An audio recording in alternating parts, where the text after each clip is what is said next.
Hey there, kids! It's your pal Lamby. Tonight on Fake News, we learn how to be yourself with Khloe Kardashian, falling your heart with themed food, and we have a special message from Pennsylvania to talk about discovering your self-worth. At all that, as well as the other news you haven't heard about this week. I'm Lamby, filling in for Pastor Buster Beckett, who's filling in for Allison Bleepoff, filling in for JL Trang, filling in for Brian Willis, filling in for Guy Manley, who is in a better place. This is Fake News!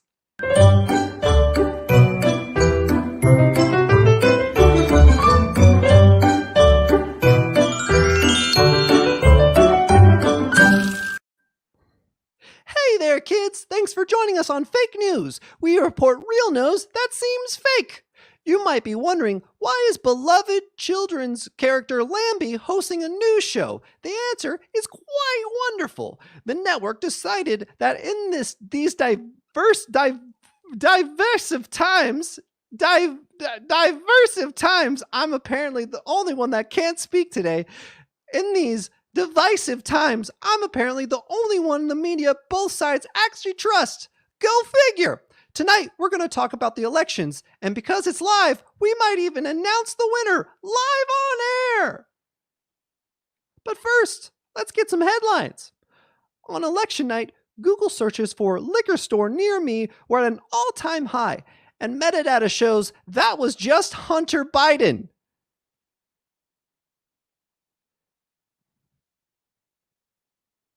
After the state voted to legalize marijuana, Google searches for how to roll a joint started trending in New Jersey, and so did, wait, how does Google even work though, man? In North Dakota, David Andhall was elected to the state legislature despite dying from COVID-19 in October. We reached for comment, President Trump said, wow, maybe I should have died. And a vast majority of Americans agreed with him. In Russia, lawmakers are considering a bill that would give Putin lifelong immunity for prosecution, which seems silly, since the devil can never die. USA Today published an article declaring that there is no evidence that Lady Gaga is a witch, but there is. She put a spell on me, and I'm hers. Rhode Island's full name is no longer Rhode Island and Providence Plantations. The state passed a resolution to remove that slavery connotation and gave it a modern update. It is now Rhode Island and the Providence Prison Industrial Complex.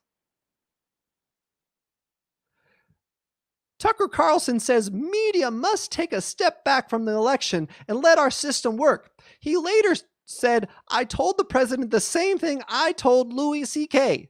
Sorry, I can't come on your podcast. The hashtag Justice for Johnny Depp is trending on Twitter after the film star resigned from his roles in the new Fantastic Beasts movie due to a substantial evidence of domestic abuse.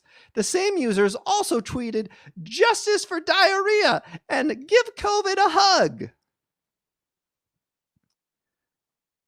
The New York Marathon was canceled last Sunday, but many runners ran the course anyway to hold on to a sense of normalcy, that they are and will always be better than you.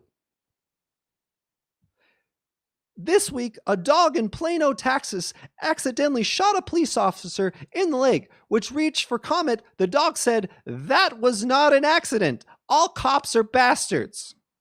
Ooh, what a bad word.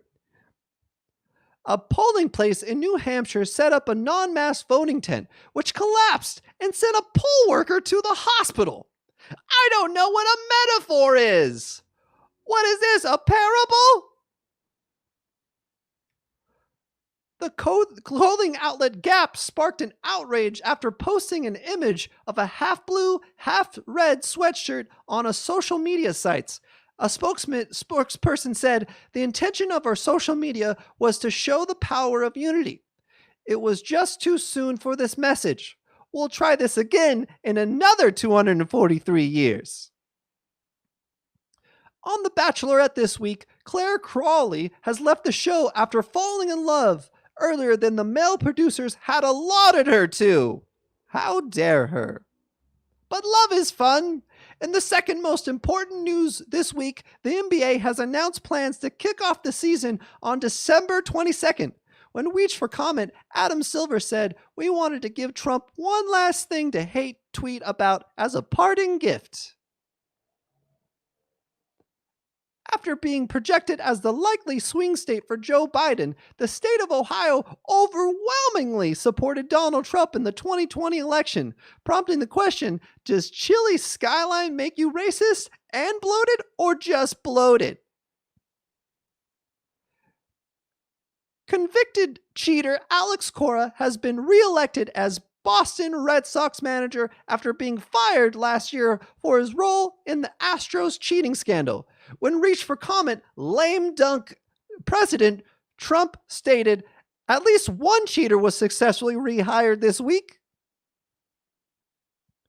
Trump supporters kneeled and prayed outside of Clark County Election Department in Nevada. When reached for comment, Colin Kaepernick said, "So disgraceful. I wish they would leave football out of politics."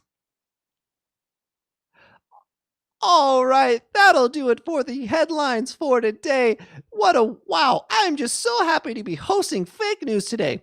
On Tuesday, millions of Americans participated in this country's most sacred duties, voting in an electoral college. The electoral college is a system designed to make it look like the people have the power to pick their president. But in truth, it was really designed so some Americans' vote can matter more than others.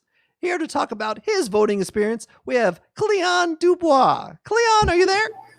Oh, hello. Oh, hi, Cleon. How are you? I'm doing very well, Lamby. Thank you very much for asking. Wow, I wanted to talk to you today about your voting experience. How are you? How was it? Well, I've come here to talk about, cover the Second Civil War, and I've pressed pause on my Tyler Perry movie marathon to speak to you today. Do you realize how long it's going to take to rewind back to the part of the movie where the black couple is having marital issues and Tyler Perry is prompted to intervene in a mediocre drag costume? To be honest, I also spent a lot of my day. I was toggling on my cellular phone for new Bumble matches. Preferences: age 19 to 23. Politics: moderate. As a 3-time divorcee, I understand the importance of political incompatibility and a troubling age cap for a successful divorce. Oh, okay. So you voted this week, right? Yeah. Oh yes I did. Yes, I almost gave up on America, the beautiful racist regime, when 2 wit guys walked into a black comedy club and stole my whole routine. This goddamn Nick Kroll and John Mulaney. These honkies stole my whole routine, and they got a Netflix special and everything. It's unbelievable. I'm the original founder of the Oh Hello comedy routine, and these yuppies jack my show like I'm some sort of comedy sharecropper. That I almost left. I almost left America, but I can't quit America. America has the ass of a stripper and the ugly politics of Steve Bannon's sunburned epidermis. But Cleon Dubois here loves big asses, so I've moved on down to the plump peach state of Georgia. Sorry, Mr. Cleon Dubois, I have to remind you that this is kind of a kid show this week. Anyway, I returned home to my home state of Georgia, where I am now a writing assistant at Tyler Perry Studios. Premier Perry writes all the scripts, but I got the script notes. Are there enough black stereotypes in the 200-page script for Medea 14? We need to hit the minimum amount to fulfill our streaming agreement with the Minstrel Show Network, known more famously as Fox. So, about voting? Oh yes, I did vote this week for Joe Biden. Not Joe Biden, the rapper who performed the closing credits song Pump It Up from the movie Too Fast, Too Ludicrous. God, I remember when there were only Too Fast and Too Ludicrous movies, and there's so many now. Not as many films as the Medea franchise, but close. Anyway, yes, I did vote for Joe Biden, President Barack Obama's former house honky. What was voting like? Well, I'll tell you, Lamby, as an African American, pending confirmation from my Ancestry.com results, the voting experience is quite different, my little puppet friend. First, there's disenfranchisement. Say, if you've been unjustly charged with a crime in our carceral state, they won't let you vote. If you're black and you vote for the latest round of Dancing with the Stars, somehow that disqualifies you from voting in the presidential election. I mean, I understand punishing people who watch a television program starring Carol Baskin, the shitty white female reboot of O.J. Simpson. You got nothing on the original spouse killer, sweetheart. But, I mean, come on, I thought this was a democracy. Well, that sounds tough. Yeah, I didn't even get started on what it's like the day of. They do this thing called gerrymandering, which is a pain to geriatric lady killers such as myself with bad knees. I had to stand in line, like a long-ass line, for 5 hours with the most insufferable white gentrifiers in Atlanta. I mean, come on! Second, long lines in, 2020 at least, are right for a COVID, the 19-year-old homewrecker outbreak. And there's all these people around me without a mask. I mean, apparently, the immunity to COVID, the 19-year homewrecker, is being a Republican or a white woman in yoga pants. Lastly, I saw a white man in a ponytail. He was wearing a very troubling t-shirt.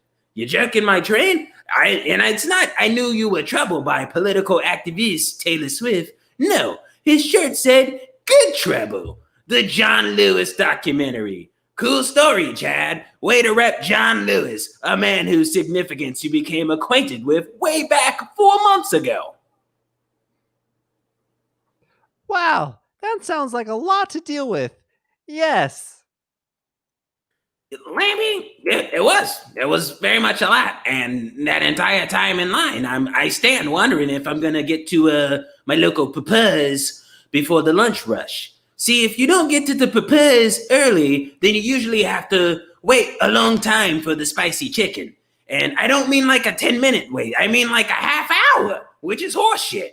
But like, when you're already inside the Papa's and you can smell the chicken, like you can't just leave. What are your alternatives? The Papa John's, we're sorry for saying the N-word lunch combo? A grilled cow caucus from Mickey D's? No, you gotta stand in the Papa's and wait for the spicy chicken by any means necessary. But, I don't want to stand in both the Papa line and the voting line in one day because I'm geriatric and I have bad knees. Why do the most populous minority districts always have the most inept poll workers? So, did you get the Popeyes? Oh, yes, I did, Lamby. After waiting 7 hours to vote, I picked up my 2-piece spicy Popeyes at approximately 3 p.m. Voting in America, baby. Well, any closing thoughts before we let you go? Well, I've got one. It seems for seemingly the 100th time in American history, black people are going to save the day. So simply this. Oh, you're welcome, America. Sincerely, the black people you continuously mistreat. If you're sorry, please post the black books on Instagram and stream Medea Goes to the Polls. Coming soon to BET+. Okay, goodbye. Oh, wow. Thank you, Cleon Dubois. That was a wonderful, wonderful interview. I really hope that he got those Popeye chickens that he wanted. But next, we have a little segment called Knowing Yourself. Growing up is hard. It's even harder when you don't know something called your self-worth. Self-worth is the way you can judge on what you bring to the world.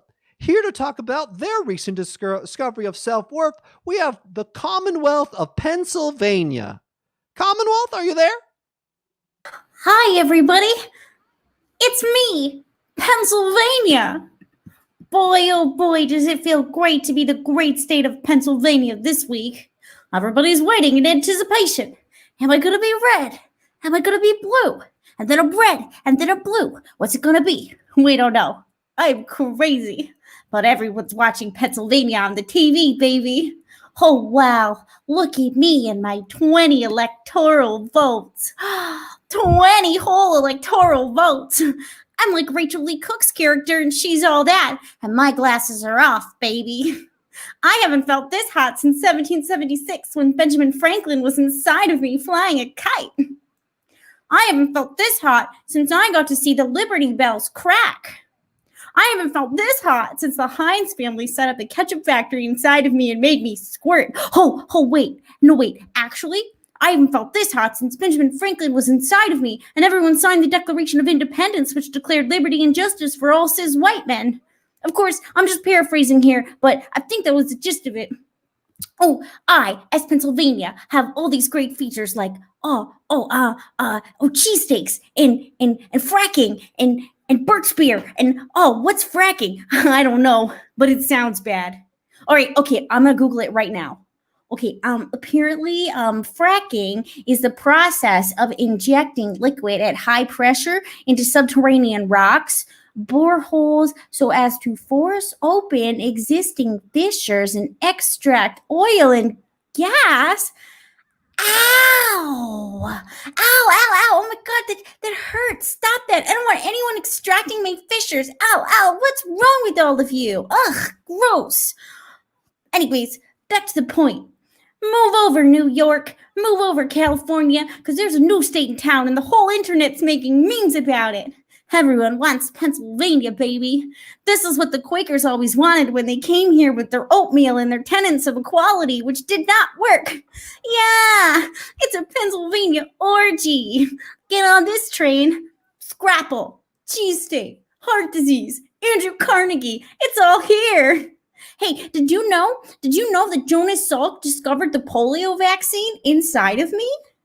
Boy, oh boy, Gritty, he and I, sorry, I don't actually know what gender Gritty is, but we've been popping champagne and doing coke all week because we're finally relevant, bitches. Sorry for saying bitches, Quakers. Sorry, I think this is a kid's show. I'm sorry, I forgot, I'm on coke with Gritty. All right, okay, I'll see you all next week, and you better still all care about me because otherwise I'll cut you like Biden's cutting Trump's lead inside of me. Thank you. Okay. Wow. Thank you so much, Pennsylvania. That was graphic, but graphic. Anyways, speaking of following your heart, just like Pennsylvania with cocaine, one thing that's great about being a kid is that you don't have that. One thing that's great about being a kid is that you don't have any responsibilities. That's mean you can do whatever you want. You can follow your heart. Grown-ups like to remind you that sometimes following your heart isn't the safest option. That's called settling. Here to talk about how he didn't settle and followed his heart, we have Jacqueline Park. Hi, Lamby. Jacques, are you Thanks there? for having me on the show. I'm Jacqueline Park. Hi, Jacqueline Park. Just to bring everybody up to speed, you were making food in a national park recently, correct? That's right. Yeah, I got arrested for cooking chickens in a Yellowstone hot spring, which honestly, if you ask me, completely unreasonable. Well, I would say the hot springs are mostly just for enjoyment or sightseeing. What made you decide to use it as a place to make chickens? Well, I mean, I'm Jacques Park, a famous cooking channel expert who goes from national park to national park, making food that tastes like the national park. Oh, wow. Wow. So what park were you at when you were cooking the chickens? Oh, I've cooked a chicken in a lot of different parks, but in the case when I got arrested, it was Yellowstone National Park. See, what I was trying to do was make Yellowstone hot spring chicken, which is chicken that tastes like a Yellowstone hot spring. You have to boil it in the hot spring to find out what the hot spring tastes like. Wow. That's fascinating. What are some other famous dishes at famous parks are you known for? Well, I haven't gotten known for Yellowstone yet, but I am here at Mount Rushmore trying to get known for my Mount Rushmore forehead chicken, fried on George Washington's forehead on a hot day. Oh, I went the wrong way. See, if you superheat that forehead, you can fry a chicken right on it. Okay. I have a lot of questions so far, but it seems to be that the trend is that you just like to cook chickens on top of parts of a national park or monuments, correct? That's right. Yellowstone National Chicken tastes like Yellowstone, but it feels like chicken. And Mount Rushmore forehead chicken tastes like Mount Rushmore, but it feels like chicken. Quick question. What does Mount Rushmore taste like, and is it good? Well, I haven't made it yet, so we're about to find out. I can't do it live on air because I will get arrested again, and I don't want that. But what my plan is to get up there, superheat the forehead in the sun, or if it's too cold here right now, I will definitely use the heat cannon that I brought, and then fry the chicken on there. And I bet it's going to taste a lot like Stones. Okay, well, I don't know. We're talking about an illegal act on a live network show. I don't know if we're supposed to. Okay, let's talk doing about this, things Sean. I've gotten away with. Instead, I went to Glacier National Park, and I freeze-fried some chicken in a glacier. Okay? This process for freeze-frying is really simple. You take a frozen meat, and you put it in a frying pan. And while it's still frozen, you fry it. But for me, I had to first freeze the chicken in the glacier at Glacier National Park. Otherwise, it wouldn't taste like Glacier National Park. Then I fried it on a campfire that I made right on top of that glacier. So I did melt a little bit of the glacier, which is unfortunate. And I am concerned that I might melt Mount Rushmore if I do use the heat gun, but hopefully not. Hopefully not. Anyway, that chicken, it tasted like Glacier National Park, but it felt like chicken. If I could jump in here now. Are you saying that your heat gun is strong enough to destroy boulders? I'm saying I don't know. I haven't heat cannoned any Mount Rushmores before, so we don't know for sure what's going to happen. But I will say, when I made redwood bark chicken, this sounds almost like a threat. This sounds like you might be some sort of evil villain trying to go around destroying our national parks by cooking chicken with your heat gun and then making us eat it like some sort of animal. Wow, Lammy, no, I love national parks. I just want to bring the flavor of the national park to the American cuisine. You know, I feel like American cuisine is so focused on imported foods. We've never really made a cuisine of our own. But for me, there's a thing playing on my computer right now. Let me just close that really quick. For me, I want to make sure that everybody can taste America, you know, not just imported McDonald's cheeseburgers or whatever. I want to make sure people can taste America. It is true that I've left a little bit of a path of destruction in my wake, but that's not intentional. Okay, well, I mean, I guess you have to break a few eggs to make an omelet, if you will. That's right. What other places have you made chicken out of?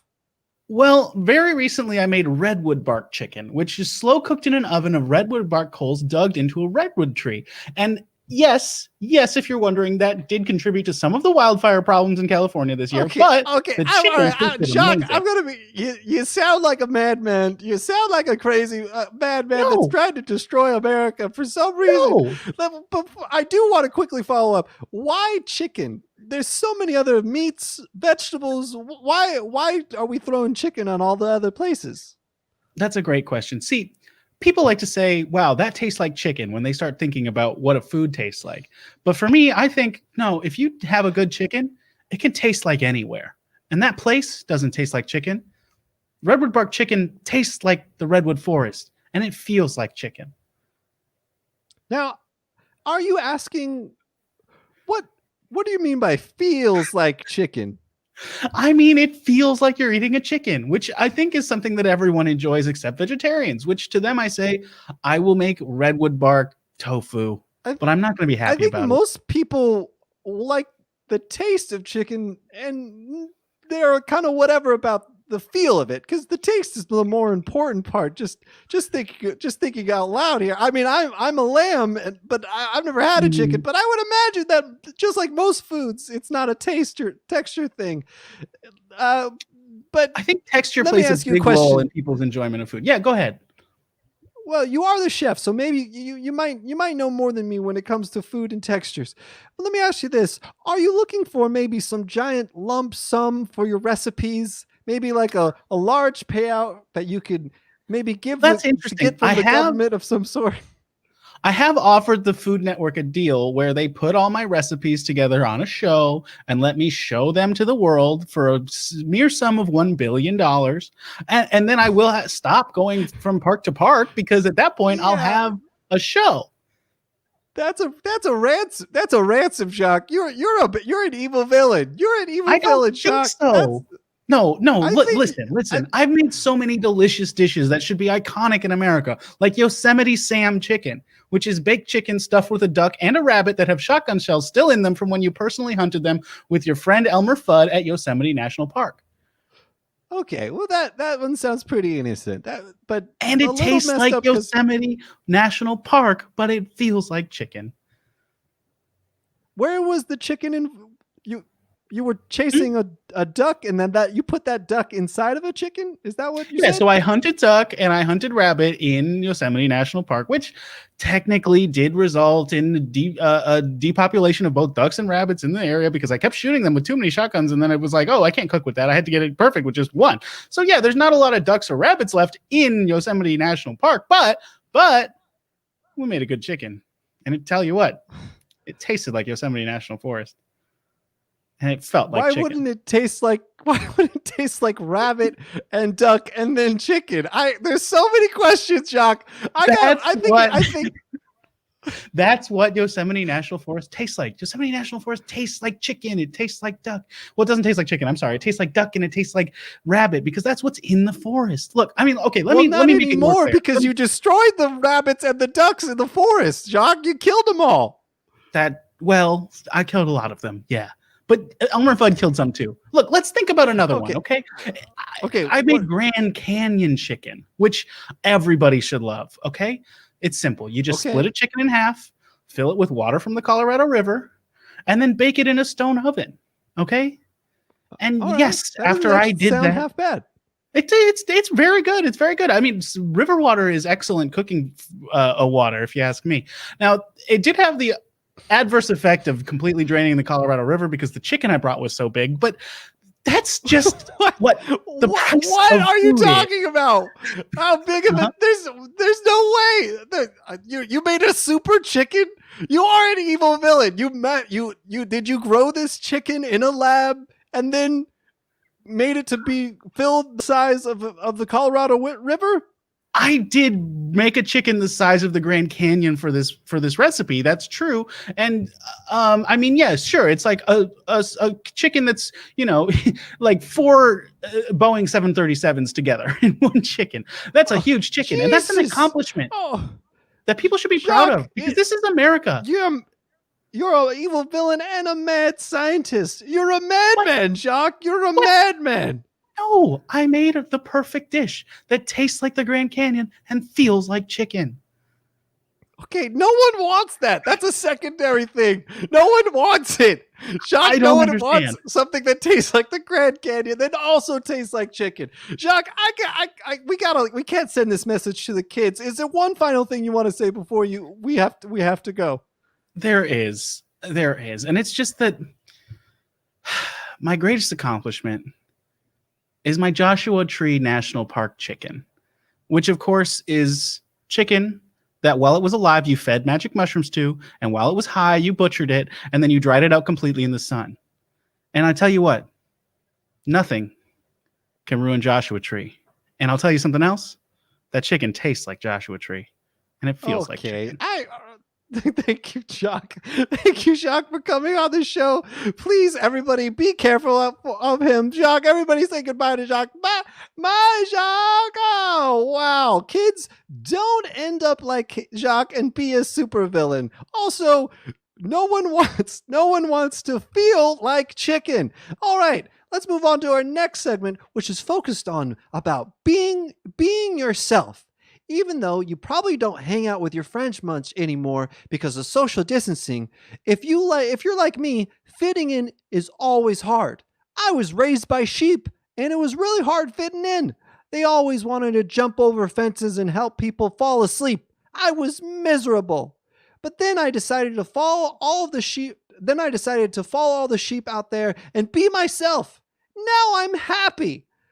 Here with us today to talk about being their self is Khloe Kardashian. Khloe, are you there? Hello. Hi, Khloe. How are you? Hi, Lamby. I'm good. How are you? I'm A-okay. Always a good day on the farm. Nice. I don't get dirty.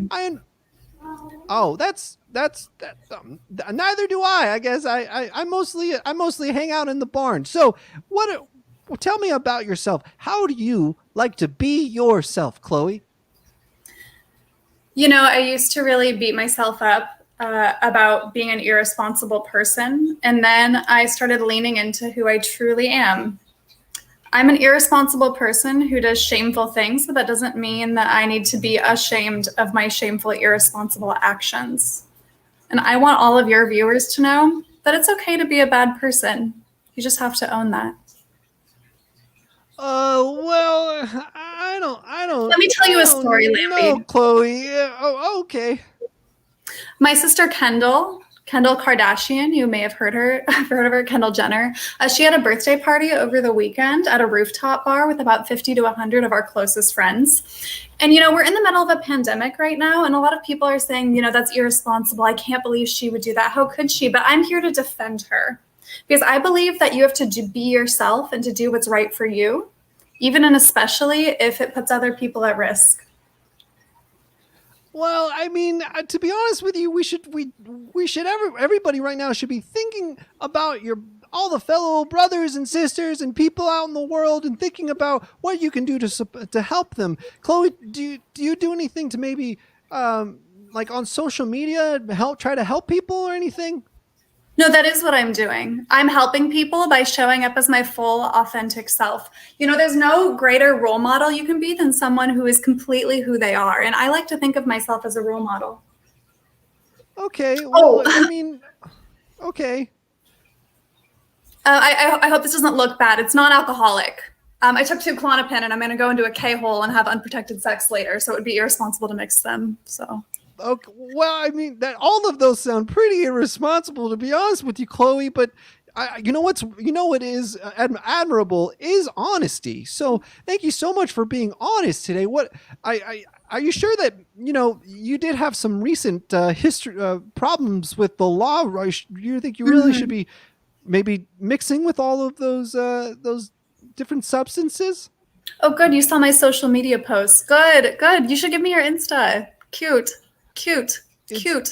Yeah, I got a DUI about 10 years ago, but nobody was hurt. But you know what? I wouldn't apologize even if they were, because I was just being myself and who I am. And Kendall this weekend was just being who she is. And so I posted all over social media, but I'll tell you something, Lamby. She was trying to be safe and she was trying to hide. She had signs all over the party asking all of the guests to not post on social media because she didn't want people to find out. She didn't want people to find out she was being irresponsible. So my gift to her was to defy her and post on all of my platforms so that everyone knows exactly who she is. My birthday gift to her is for her to not have to hide anymore.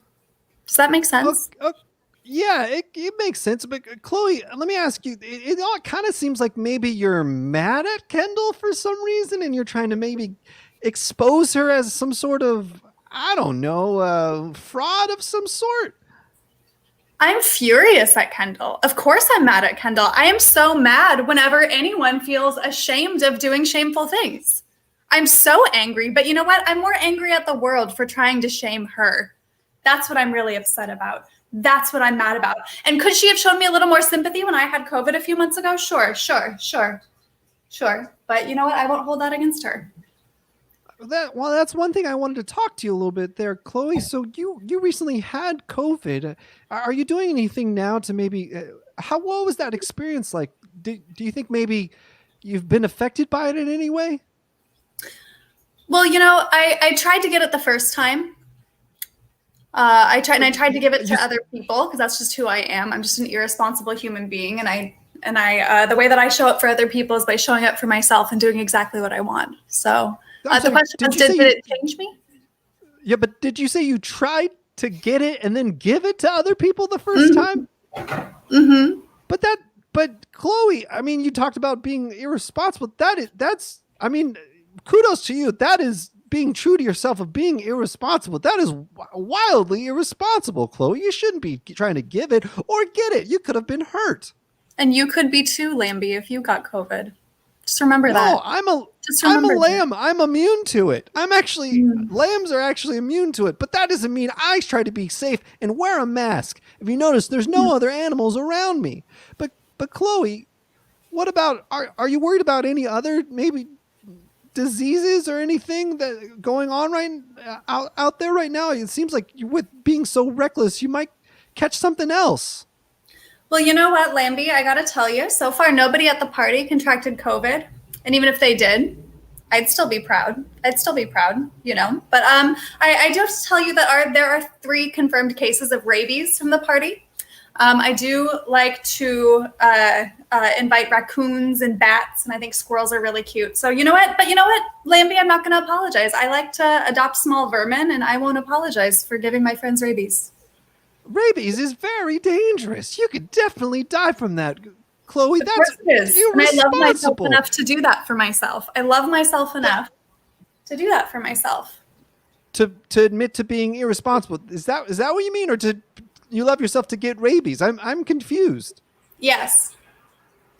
Okay, well, that doesn't answer my question. Khloe, thank you so much for being on the show. I got to tell all you people out there, please don't be like Khloe and live responsibly. But if you're going to live responsibly, at least be yourself. And just like Khloe. So it's kind of a mixed bag. I don't know what to do. Thanks so much, Khloe. We'll see you next time. Wow, what a fun show it's been. And what a long week it's been. As we're coming to the close here, I have some final thoughts. In the game of life, sometimes you win and sometimes you lose. Winning sure does feel great.